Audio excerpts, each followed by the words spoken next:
Hi everyone, আসসালামু আলাইকুম। আজ আমি তৈরি করব ক্ষীরপুলি পিঠা। আর পিঠাটা তৈরি করব আমি পাউরুটি দিয়ে। পাউরুটি দিয়ে খুব সহজে ঝটপট পিঠাটা তৈরি করা যায়। আমরা সবাই জানি পুলি পিঠা কিন্তু বেশ অনেক ঝামেলার একটা পিঠা। আর এই ঝামেলার কারণেই কিন্তু এই পিঠাটা বানানোও হয় না। তো এভাবে ট্রাই করে দেখতে পারেন। যখনই পিঠা খেতে মন চাইবে ঝটপট পিঠাটা তৈরি করে নিতে পারবেন। আর খেতে কি যে মজার হয় সেটা তো ট্রাই করলেই বুঝতে পারবেন। তো পিঠা তৈরির জন্য প্রথমেই আমি ক্ষীরটা রেডি করব। তার জন্য চুলায় একটা প্যানে দিয়ে দিলাম 1.5 কাপ লিকুইড দুধ, 1.5 টেবিল চামচের মতো দিলাম চিনি। আর এই যে এখানে নিয়েছি আমি পোলাওয়ের চাল। চালটা ভিজিয়ে আমি আধা ভাঙা করে নিয়েছি। তো 4 চামচের 1.5 চা চামচ পোলাওয়ের চালের গুঁড়া এর ভিতরে দিয়ে দিলাম। এবার এই চালের গুঁড়াটা ভালোভাবে সিদ্ধ হয়ে একটু ঘন হয়ে আসা পর্যন্ত মিডিয়াম লো হিটে এভাবে জাল করে নেব। আর এই তো বেশ অনেকটা সময় জাল দেওয়ার পরে চালের গুঁড়োগুলোও কিন্তু ভালোভাবে সিদ্ধ হয়ে গেছে আর কিছুটা ঘনও হয়ে আসছে। তো এই পর্যায়ে আমি এর ভিতরে দিয়ে দিলাম মেজারমেন্ট কাপের 1/2 কাপ গুঁড়ো দুধ। আর গুঁড়ো দুধটা দেওয়ার পরে অনবরত নেড়েচেড়ে সুন্দরভাবে মিশিয়ে নিতে হবে। আর গুঁড়ো দুধটা দেওয়ার অল্প একটু পরেই দেখবেন এটা এরকম ঘন হয়ে আসবে। আর ঠিক এই পর্যায়ে আমি এর ভিতরে দিলাম 1 টেবিল চামচের মতো ঘি। তো এবার ঘিটাকে সুন্দরভাবে মিশিয়ে নিলেই কিন্তু ক্ষীরটা রেডি।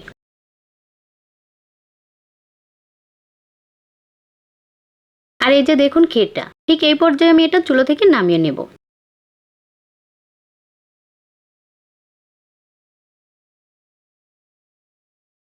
আর এই যে চুলা থেকে নামিয়ে ক্ষীরটা আমি একটা প্লেটে নিয়ে নিলাম। তো এটা ঠান্ডা হতে থাক। আর এই যে এখানে আমি নিলাম কিছু ফ্রেশ পাউরুটি। আর পাউরুটিগুলো অবশ্যই ফ্রেশ নেওয়ার চেষ্টা করবেন, এতে করে পিঠাগুলো বেশি সুন্দর হবে। এবার পাউরুটির সাইডের এই শক্ত অংশগুলো আমি একটু কেটে নেব। আর এই কাটা অংশগুলো ফেলে দেওয়ার কোনো দরকার নেই, এগুলো দিয়ে কিন্তু ব্রেড ক্রাম্বস তৈরি করে রাখতে পারেন।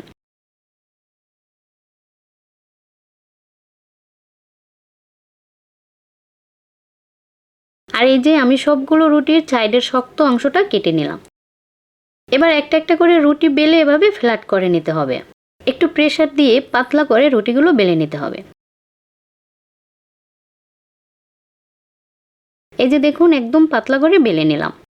এবার আমি যে ক্ষীরটা রেডি করে রেখেছিলাম এখান থেকে কিছুটা ক্ষীর নিয়ে রুটির ঠিক মাঝ বরাবর সমান করে বসিয়ে দিলাম।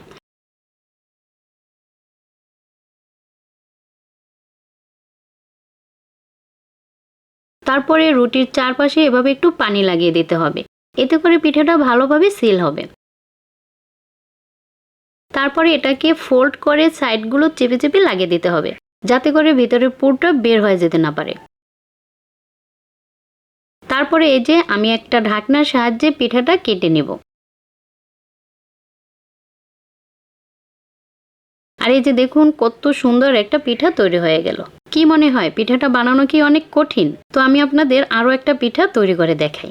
এই পিঠাটা বানানো এতটাই সহজ, যে কোনো অতিথি আপ্যায়নে, বাচ্চাদের টিফিনে যখন তখন ঝটপট পিঠাটা তৈরি করে দিতে পারবেন। আর ক্ষীরটা যদি আগে থেকে রেডি করে রেখে দেন তাহলে তো সময় অর্ধেকটা কমে যাবে।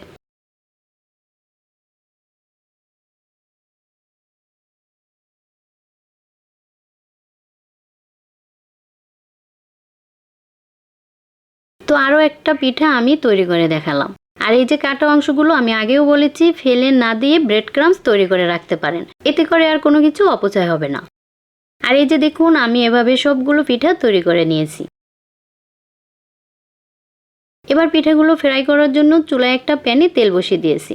আর তেলটা গরম হওয়ার পরে পিঠাগুলো একে একে দিয়ে দিলাম। আর পিঠাগুলো দেওয়ার আগে তেলটা ভালোভাবে গরম করে নিতে হবে। তেলটা ভালোভাবে গরম না হলে পিঠাগুলো দেওয়ার সাথে সাথে পিঠার ভিতরে অনেকটা তেল ঢুকে যাবে, যেহেতু পিঠাটা পাউরুটি দিয়ে তৈরি।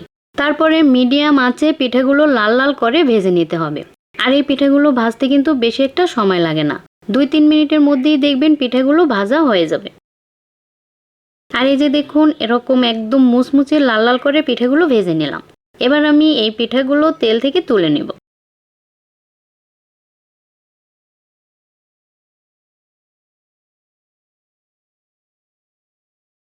তো দেখুন পিঠাগুলো কতটা সুন্দর হয়েছে। তো বাকি পিঠাগুলো আমি এভাবে ভেজে নিলাম। এবার পিঠার জন্য আমি একটা শিরা তৈরি করব। তার জন্য চুলায় একটা প্যানে দিয়ে দিলাম 1/2 কাপ চিনি। আর 1/2 কাপের একটু কম দিয়ে দিলাম পানি। এবার চিনিটা গলে সুন্দরভাবে বলক আসা পর্যন্ত অপেক্ষা করি। তো এই শিরাটা একদম পাতলাও হবে না, আবার একদম গাঢ়ও হবে না, হাতে ধরে চেক করে দেখবেন, একটু আঠালো মনে হলেই ঠিক ওই পর্যায়ে পিঠাগুলো এর ভিতরে দিয়ে দিতে হবে। তো আমি পিঠাগুলো শিরার ভিতরে দিয়ে দিলাম। আর পিঠাগুলো শিরার ভিতরে দিয়ে রেখে দেওয়া যাবে না, নেড়েচেড়ে পিঠার গায়ে শিরাটা সুন্দরভাবে লাগিয়ে নিতে হবে। তারপরে শিরা থেকে পিঠাগুলো তুলে নিতে হবে। এই যে পিঠার লুকটা একটু দেখুন, কতটা সুন্দর লাগতেছে। তো দেখুন কতটা সহজে তৈরি হয়ে গেল মজাদার ক্ষীরপুলি পিঠা। আর পিঠার ভিতরটা একটু দেখুন কতটা সুন্দর হয়েছে। তো আশা করি ভিডিওটি আপনাদের ভালো লেগেছে। ভালো লাগলে অবশ্যই আমার চ্যানেলটি সাবস্ক্রাইব করে সবসময় আমার সাথে থাকবেন। ভালো থাকবেন সবাই, আল্লাহ হাফেজ।